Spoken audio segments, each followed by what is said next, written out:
बिस्मिल्लाहिर्रहमानिर्रहीम। अस्सलामुअलैकुम। Welcome back to special खाने।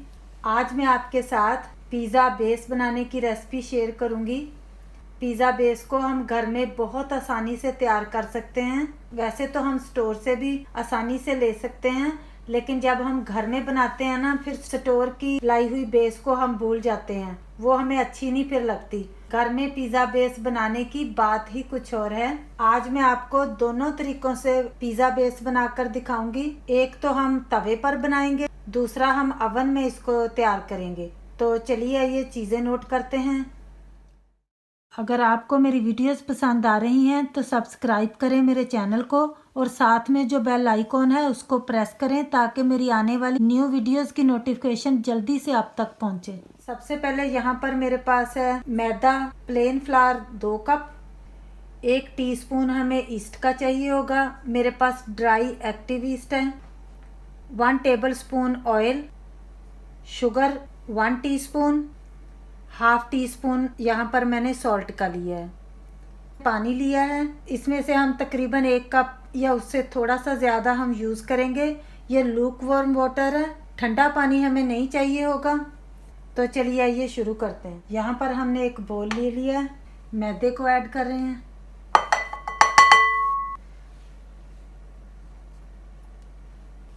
शुगर ऐड कर रहे हैं। ड्राई एक्टिव ईस्ट है मेरे पास, इसको ऐड कर देते हैं। सॉल्ट, ऑयल, 1 कप हमने पानी ले लिया। थोड़ा थोड़ा करके पानी ऐड करते जाएंगे और मिक्स करते जाएंगे।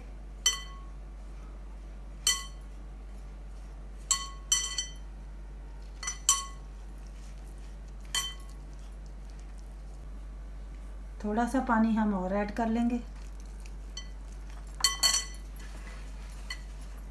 एक ही दफ़ा हमने सारा होल कप नहीं पानी का ऐड कर देना, ये ना हो के जो डो है वो पतला हो जाए। थोड़ा थोड़ा चेक करके डालेंगे और इसको अच्छे तरीके से गूंदेंगे। जितना अच्छा हम गूंदेंगे उतना ही अच्छा हमारा जो डो है ना वो फूलेगा।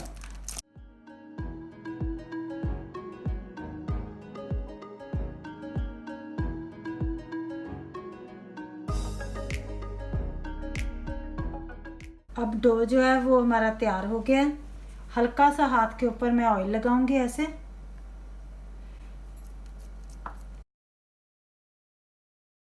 अब हम इसको राइज होने के लिए तकरीबन 2 से 3 घंटे तक रख देते हैं। अगर गर्मियां हैं तो हमें 1 से 1.5 घंटा चाहिए इसको राइज होने में। जब हम इस डो को रेस्ट देंगे तो हमें वार्म प्लेस में रखना है, ठंडी जगह पर नहीं रखना जैसे कि फ्रिज के अंदर। नहीं, हमें कोई वार्म प्लेस चाहिए जैसे अवन के अंदर, लेकिन वो ऑन ना हो, या माइक्रोवेव के अंदर बगैर ऑन किए हुए। इस तरह हमें वार्म जगह पर रखना है। और जो हमने ड्राई यीस्ट ली थी उसका ये है कि आपको उसकी एक्सपायरी डेट को चेक करना है, क्योंकि अगर एक्सपायर्ड हुई हुई होती है तो पिज़्ज़ा बेस जो है वो हमारी फूलेंगी नहीं। जैसे सैशे ले लिया करें, 1 या 2 दफ़ा इस्तेमाल करने से फिनिश होने के बाद आप फिर और ले लीजिए करेंगे। इन चीज़ों का हमें ख़ास ख्याल रखना चाहिए क्योंकि यीस्ट पर ही हमारी पिज़्ज़ा की बेस होती है। अब पिज़्ज़ा के डो को हमें रखे हुए 3 घंटे हो गए थे, तो देखते हैं। बहुत अच्छा फूल गया है। अभी हाथ को मैंने ऐसे थोड़ा सा ऑयल लगाया,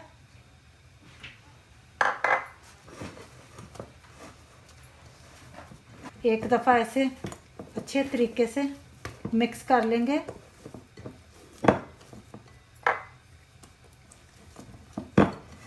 साइज़ में ये डबल ट्रिपल हो गया था। ऐसे मैंने हाथों को थोड़ा सा मैदा लगा लिया।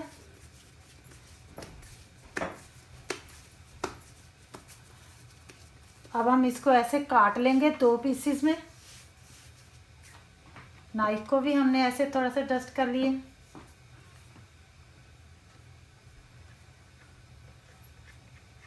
दो पीसेस में डिवाइड कर लिए अब हमने। अब हम ऐसे इनके 2 बॉल बना लेंगे, पेड़े बना लेंगे। जैसे हम रोटी के पेड़े बनाते हैं।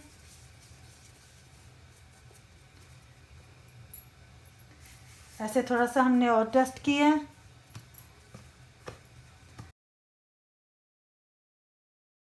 एक पेड़े को लेकर अब हम पिज़्ज़े की बेस बनाएंगे।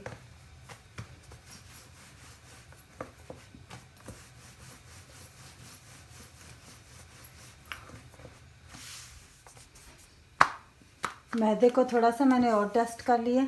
अब हम पिज़्ज़ा बेस के ऊपर ऐसे फोर्क के साथ ऐसे फोर्क कर देंगे, निशान लगा देंगे ऐसे, ताकि ये फूले ना, क्योंकि अगर फूलता है ज़्यादा तो फिर अंदर से कच्चा रह जाता है। सारे पिज़्ज़े की बेस के ऊपर हम ऐसे ही निशान लगा देंगे।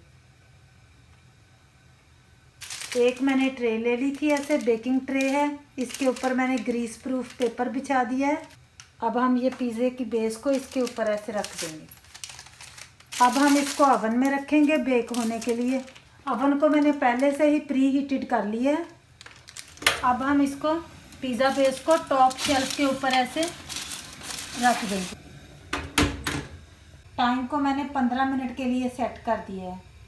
अब 15 मिनट हो गए हैं।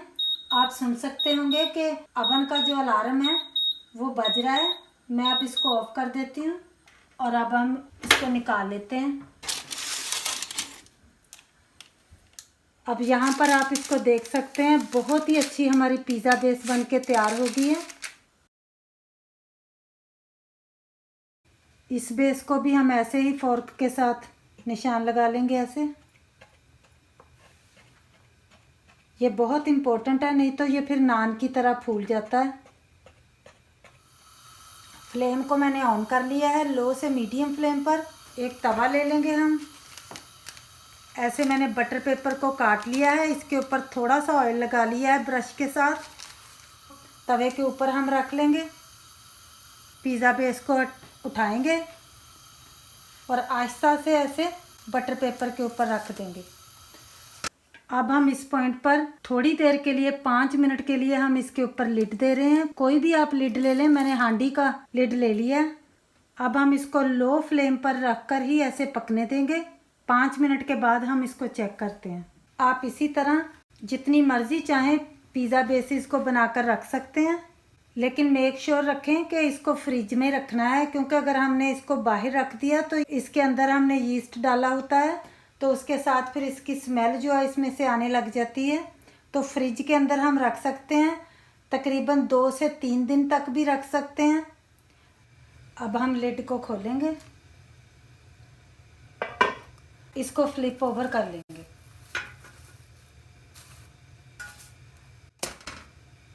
ये वाला पार्ट जो है ये नीचे रहेगा। जब हम इसको पिज़्ज़ा बनाएंगे, इसकी टॉपिंग करेंगे, ये पार्ट नीचे वाला पार्ट है, इसको ज़रा हमने ज़्यादा पकाना है।